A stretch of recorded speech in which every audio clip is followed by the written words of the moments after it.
Magandang gabi sa inyong lahat, mga ka-solar. So ngayon, meron ako ipapakita sa inyo na bagong itsura ng aking solar setup.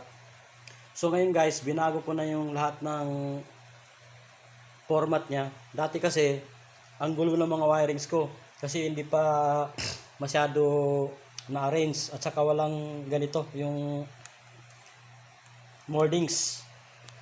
So ngayon guys, sa unang vlog ko,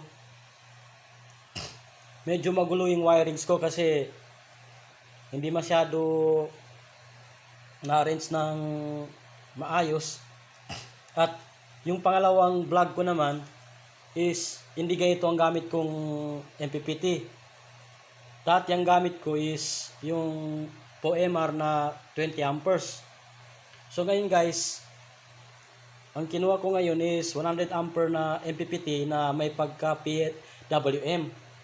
So ngayon guys, ito na siya. Ito na yung kanyang forma.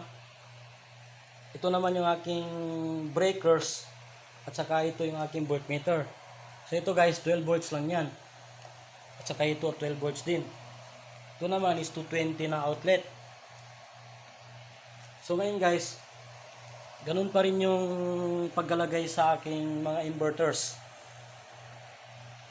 So, ganun pa rin naman yung battery ko. Lead acid pa rin kasi wala pa akong budget para sa LiFePO4 battery.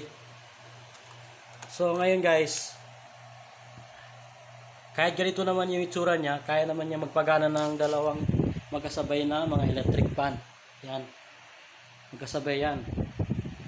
At saka meron pa akong mini fan dyan. At meron ako naka-attach na power station. So, yun lang muna guys.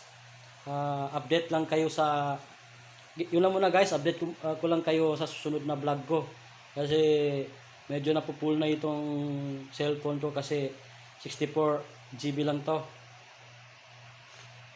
So yun lang guys, maraming salamat.